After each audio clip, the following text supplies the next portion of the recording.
నమస్కారం. తీర్థయాత్ర కార్యక్రమానికి స్వాగతం. ప్రియ భక్తుల్లారా, ప్రేమతో ఆర్తితో నన్ను ఎవరు ఎలుగెత్తి పిలుస్తారో వారి అభిష్టాలన్నీ నేనే స్వయంగా నెరవేరుస్తాను. రాగద్వేషాల్ని దరిచేరనియ్యకుండా మానవీయ విలువల్ని చాటే వారి పక్షాన నేను సదా నెలకొని ఉంటాను. నా భక్తులు ఎక్కడ ఏ పరిస్థితుల్లో ఉన్నా వారి యోగక్షేమాల్ని నేనే వహిస్తాను. ఇలా భక్తజన రక్షణే దీక్షావిధిగా మసులుకునే దత్తావతారమూర్తి యోగ సాధక స్ఫూర్తి. షిరిడీ సాయిబాబా అంతఃకరణ శుద్ధితో అంతర్యామి దయ పొందవచ్చని చెప్పిన పరమగురువు. షిరిడీ సాయి అందరి దైవంగా, ఆదుకునే ఆత్మీయ బంధువుగా అలరారుతున్నాడు. షిరిడీ నుంచి వెల్లివిరిసిన ఆ కాంతిపుంజం ఎన్నో ప్రదేశాలలో తన జ్యోతిర్మయ తత్వాన్ని ప్రకటించింది. ఆ సంవిధానంలో సాకారమైన షిరిడీ సాయి సన్నిధానం మహారాష్ట్ర చంద్రాపూర్లోని శ్రీ సాయిబాబా మందిరం. నేటి తీర్థయాత్రలో ఈ మందిర విశేషాల్ని తెలుసుకుందాం.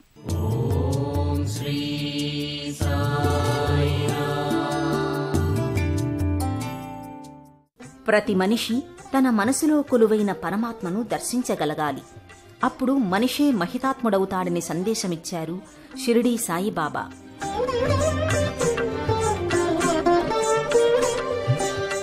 సర్వమతాల సారం ఒక్కటే. భగవంతునికి ప్రియమైన పనులు చేస్తూ ఉంటే ఆ పరమాత్మ అనుగ్రహం పొందడం సులభమని సాయి సందేశం. ధర్మం, సత్యం, శ్రద్ధ, సహనమనేవి వ్యక్తుల సమగ్ర వికాసానికి దోహదమవుతాయని షిరిడీ సాయి చాటి చెప్పారు. మానవీయతే తన మతం, అదే తన అభిమతమని చెప్పిన షిరిడీ సాయి ఆరాధనీయమూర్తిగా నెలకొన్న దివ్యధామం మహారాష్ట్ర చంద్రాపూర్లోని శ్రీ షిరిడీ సాయి మందిరం.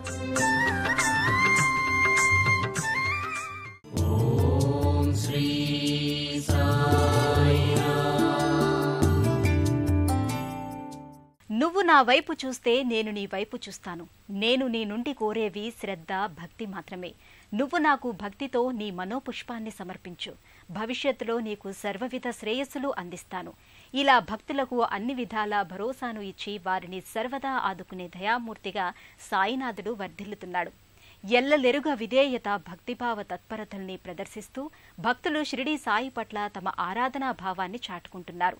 ఆ సంవిధానంలో సాకారమైన సన్నిధానం చంద్రాపూర్లోని సాయి మందిరం. యోగి రూపాయ యోగ్యాయ కలియుగావతారాయ శాంతాయ చిదాకార విహారకాయ షిరిడీ సాయినాథాయ నమః. నా జీవితం తెరిచిన పుస్తకం. ప్రతి పుటలో మానవ జీవన పరమార్థం గోచరమవుతుంది. ప్రతి వాక్యంలో ఆధ్యాత్మిక సుధ తొణికిసలాడుతుంది. ప్రతి అక్షరంలో చిరునవ్వుతో నేను ప్రస్ఫుటమవుతాను.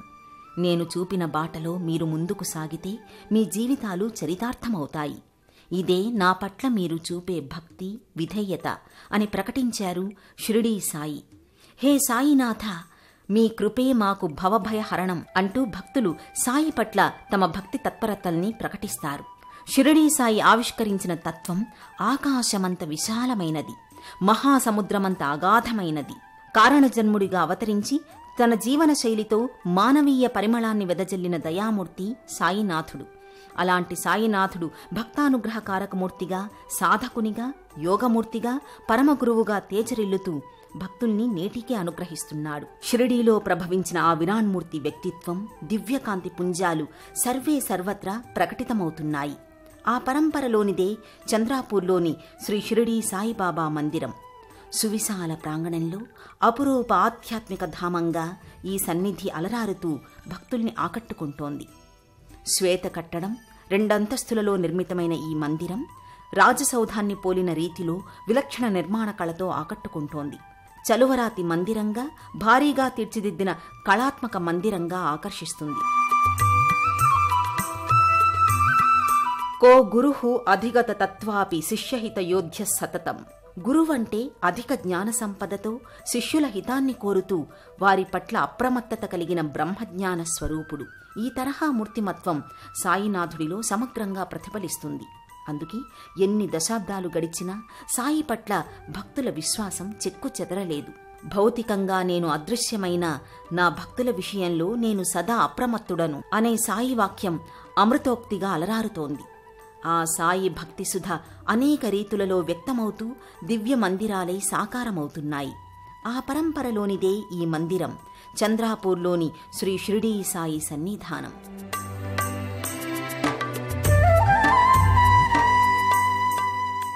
భగవంతుడి విగ్రహం ముందు ఎన్ని దీపాలు వెలిగించామన్నది కాదు, మానవతా దీపాల్ని ఎన్ని వెలిగించామన్నదే ప్రధానం. మమతల కోవెలలో దీపాన్ని వెలిగించి ఆ దీపకాంతిలో మన జీవితాల్ని క్రాంతిమయం చేసుకోవటమే అసలైన సాయి ఆరాధన. విశ్వాసం, ఓర్పు అనేవి జంట శక్తులు. వాటిని జీవన విధానానికి అన్వయించుకోవటం ద్వారా జీవన గమనంలో పురోగతి సాధించవచ్చని సాయి సందేశమిచ్చారు. అలాంటి సాయినాథుడు భక్తాభిష్ట వరదుడై ఈ సన్నిధానములో భక్తుల పూజలందుకుంటున్నాడు. జై షిరిడీనాథాయ సాయిదేవా ప్రభో శ్రీమన్మహాదేవేశ షిరిడీశ సాయీశ నాగేశ విశ్వేశ లోకేశ సర్వేశ రాజేశ మహేశ పాహిమాం పాహిమాం పాహి అంటూ భక్తులు శరణు వేడే దైవరూపం సాయిబాబా. ప్రధాన మందిరంలో సమున్నత పీఠంపై సాయినాథుడి దివ్యమంగళాకృతి భక్తుల్ని ఆకట్టుకుంటుంది. సబ్కా మాలిక్ ఏక్, సకల చరాచర జగత్తుకు సృష్టికర్త ఒక్కడేనని సాయి బోధించారు. కులమతాల ప్రాబల్యం, వర్గ విభేదాల ఆధిపత్యం ఎక్కువగా ఉన్న అలనాటి రోజుల్లో ప్రజల్లో ఏకత్వ భావాన్ని వృద్ధి చేయడానికి సాయి కృషి చేశారు. పరిపూర్ణ వైరాగ్యం, సంపూర్ణ జ్ఞానం, అపార కారుణ్యం మూర్తీభవించిన అవతారమూర్తి షిరిడీ సాయిబాబా. సాయి జాతి సమత, ఆయన రీతి ఏకత. షిరిడీ సాయి ఆచరించి అనుసరించిన బాట భక్తులకు వెలుగు బావుట. సాయి తన సందేశాల ద్వారా అనుగ్రహించిన తత్వసిద్ధి భక్తుల జీవన పరమార్థానికి సాటిలేని మేటి అమృతత్వ లబ్ధి. ఆ మహనీయుడు అందించిన జీవన పావన సందేశ స్ఫూర్తితో తమ జీవన గమనాన్ని సానుకూలం చేసుకోవడానికి భక్తులు సాయిని సభక్తికంగా ఆశ్రయిస్తారు. రజత సింహాసనంపై పాలరాతిమూర్తిగా, వెండి కిరీటధారిగా సాయీశ్వరుడు దర్శనమిస్తాడు. నదీ జననం, మహనీయుల జన్మ రహస్యాలు ఎన్నటికీ అవగతం కావని చెబుతారు. 16 ఏళ్ల బాలునిగా షిరిడీలో బాబా ప్రవేశించారు. మహాసమాధి చెందే వరకు షిరిడీ క్షేత్రాన్ని ఆధ్యాత్మిక దివ్య కేంద్రంగా బాబా మలిచారు. సంసార సాగరాన జీవుడనే నౌకకు సద్గురువే సరంగు. గురువు మార్గదర్శకత్వంలో జీవిత నౌక సులభంగా, సురక్షితంగా గమ్యం చేరుతుంది. అలాంటి పరమ గురువే సమర్థ సద్గురువు షిరిడీ సాయినాథుడు. భగవత్ సాన్నిధ్యంలో ముందుకు పయనించడానికి కర్మ, జ్ఞాన, యోగ, భక్తి మార్గాలనే 4 దారులుంటాయి. వీటిలో భక్తి మార్గం కష్టతరమైనది. సద్గురువు సాయంతో ఆ మార్గాన్ని సుగమం చేసుకోవచ్చు. ఆ సత్యాన్ని దృఢంగా విశ్వసించమని సాయిబాబా సుస్పష్టం చేశారు. సాయి ఆరాధన అంటే జీవన గమనంలో అంతఃసూత్రంగా ఇమిడిన ప్రక్రియ. జీవన వ్యవహారాలు నిర్వహించుకుంటూనే సర్వకాల సర్వావస్థలలో సాయినాథుణ్ణి తలుచుకోవడం భక్తులు పరమానందంగా భావిస్తారు. సాయి తన భక్తులకు శ్రద్ధ, సబూరి అనే 2 సూక్తులు ప్రబోధించారు. అవి కేవలం సూక్తులు కాదు, మహనీయుని మహితోక్తులు. శ్రద్ధ అంటే భగవంతుని పూజా విధి, ఆరాధనా రీతులలో శ్రద్ధ వహించడం, సమాజ సేవ పట్ల, సాటి మనుషుల్ని ఆదరించడం, భూతదయ పట్ల శ్రద్ధ వహించడం. సబూరి అంటే సహనం. పూజా విధానంలోనే కాదు, జీవన గమనంలో సహనం లేకపోతే ఆ జీవితం అస్తవ్యస్తమవుతుంది. సహనమే మన సంస్కృతి. జీవన పయనంలో శ్రద్ధ, సహనమనే 2 అంశాలు ఎంతో కీలకమైనవని బాబా సందేశం.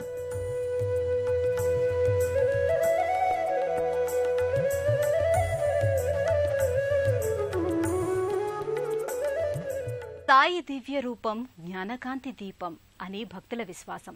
షిరిడీ సాయి, ద్వారకామాయి అనేవి బాబా భక్తులకు పరమపుణ్యమైన మంత్రాలు. యోగి బాబాగా, భవ్యనామ పునీత చరితునిగా సాయి భక్తుల మొరల్ని ఆలకిస్తాడు. దివ్య జ్ఞాన సాధనకు సాయినాథుడే మూలం. అనాథనాథుడై ఆదరించే ఆత్మీయ బంధువుగా సాయీశ్వరుడు దర్శనీయమవుతాడు. భక్తులు తమ హృదయ మందిరంలో సాయిని ప్రతిష్ఠించుకునేందుకు చంద్రాపూర్ సాయిధామంలో ప్రధాన మందిరానికి దిగువన ప్రత్యేకంగా ధ్యాన మందిరం మూలపుటమ్మ దుర్గామాయమ్మ అని భక్తులు దుర్గాశక్తిని ఆరాధిస్తారు. దుర్గే దుర్గతి నాశిని అంటారు. దుర్గా అంటే సమస్త దురితాల్ని నిలువరించే ఆదిపరాశక్తి. అలాంటి మా దుర్గాదేవి చంద్రాపూర్ సాయి సన్నిధానంలో అష్టభుజాదేవిగా దర్శనమిస్తుంది. సకల ఉపద్రవాల్ని, అనర్థాల్ని, అవాంఛనీయ పరిస్థితుల్ని నివారించి శాంతి సౌభాగ్యాల్ని ప్రసాదించే మాతృశక్తిగా దుర్గామాత ఇక్కడ దర్శనమిస్తుంది. చంద్రాపూర్ సాయి సన్నిధానంలో దుర్గామాత అష్టభుజాదేవిగా దర్శనమిస్తుంది. పరమేశ్వరి, లలిత, గాయత్రి, దుర్గా, పార్వతి, కళ్యాణి, కామాక్షి, కాత్యాయిని అనే అష్టరూపాలలో సమస్త శక్తుల సర్వసమగ్ర రూపిణిగా శక్తిమాత దర్శనమిస్తుంది. ఆ అవతార పరంపరలో మహాశక్తిదాయినిగా అష్టభుజాదేవిగా దుర్గాశక్తిమాత దర్శనీయమవుతుంది. శ్వేతవరాహ కల్పంలో దశభుజ దుర్గాదేవిగా కాత్యాయని అవతరించింది. నీలలోహిత కల్పంలో భద్రకాళి రూపంలో షోడశభుజ దుర్గాదేవిగా ఆవిష్కారమయ్యింది. రంభా కల్పంలో అష్టభుజి దుర్గాదేవిగా 8 చేతులలో ఆయుధాల్ని ధరించి కాత్యాయనీదేవిగా అవతరించింది.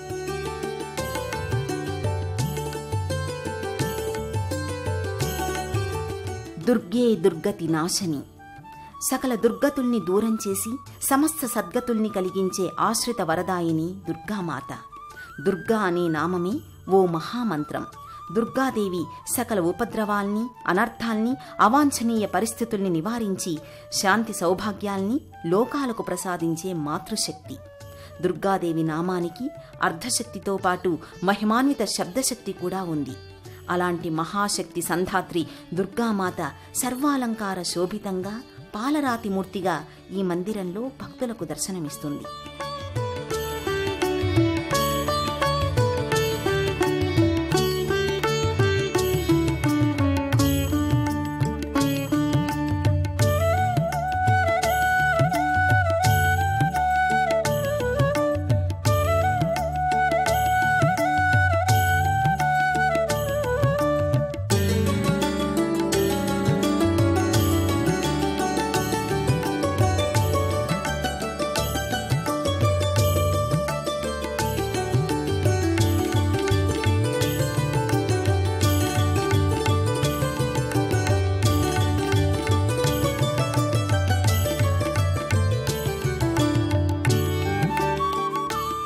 మహారాష్ట్రలోని చంద్రాపూర్ చారిత్రక ప్రసిద్ధిగాంచిన పట్టణం.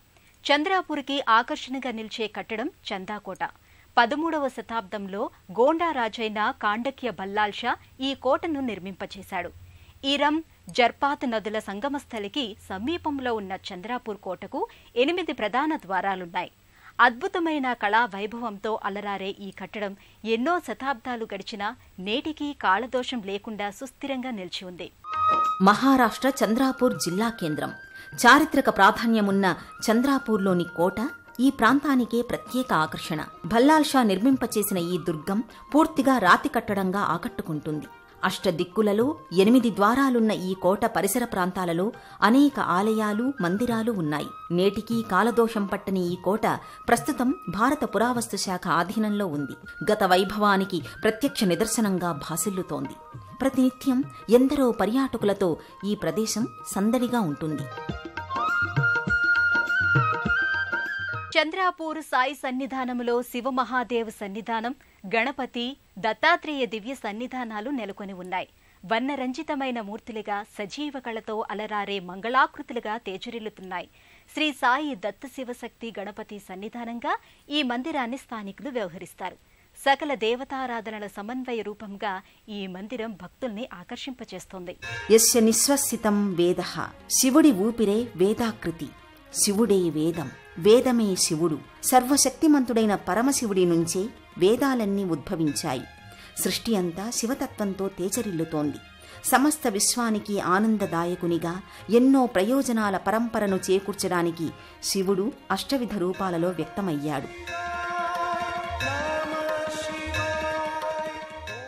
శివకేశవ బ్రహ్మ త్రిమూర్తుల ఏకీకృత రూపంలో దత్తాత్రేయస్వామి సాకారమయ్యాడు. ఆది దైవిక, ఆది భౌతిక, ఆధ్యాత్మికత అనే త్రివిధ తాపత్రయాల నివారణకు దత్తాత్రేయ ఆరాధన తరుణోపాయమని దత్త సంప్రదాయం చాటి చెబుతోంది.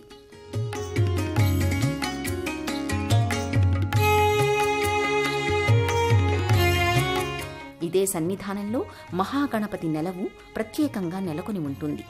వర్ణరంజితమైన పాలరాతి మూర్తిగా గణపతి దర్శనీయమవుతాడు. గణ అంటే జ్ఞానసూచిక మూర్తి, వినాయకుడు అంటే విశిష్ట నాయకుడు. సృష్టిస్థితి లయకారకునిగా త్రిమూర్తుల శక్తియుతమైన దివ్య స్వరూపునిగా గణపతిని ఉపనిషత్తులు కీర్తించాయి. గణాన్ని సమూహాన్ని నడిపే విశ్వనాయకుడే గణనాయకుడు.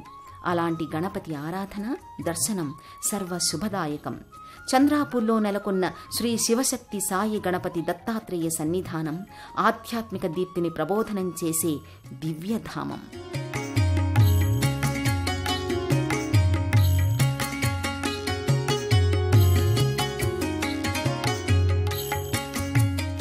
దేశంలోని ఏ ప్రాంతం వారైనా మహారాష్ట్ర రాజధాని ముంబైకి రోడ్డు, రైలు, విమాన మార్గాలలో చేరుకుని అక్కడి నుంచి నాసిక్, జల్గాం, నాగ్పూర్, వార్తాల మీదుగా చేరుకుంటారు. హైదరాబాద్ నుంచి వెళ్లేవారు వరంగల్, పెద్దపల్లి, రామగుండం, మంచిర్యాల, మందమర్రి, తాండూర్, సిర్పూర్, కాగజ్నగర్, సిర్పూర్, బల్లాపూర్ల మీదుగా చంద్రాపూర్కి చేరుకుంటారు. మన సుఖదుఖాల్ని మన కర్మలే నిర్దేశిస్తాయి. మన హృదయం నిర్మలంగా స్వచ్ఛంగా ఉన్నంత వరకు మనపై పరమాత్మ అనుగ్రహం పరిపూర్ణంగా ఉంటుంది. అలా తన భక్తులందరిపైన దివ్య కరుణను వెదజల్లే సాయినాథుడి శుభాశిస్సులు మనందరిపై సదా వర్ధిల్లాలని ఆకాంక్షిద్దాం. మరో క్షేత్ర సందర్శనంతో మళ్లీ కలుసుకుందాం. అంతవరకు సెలవు. నమస్కారం.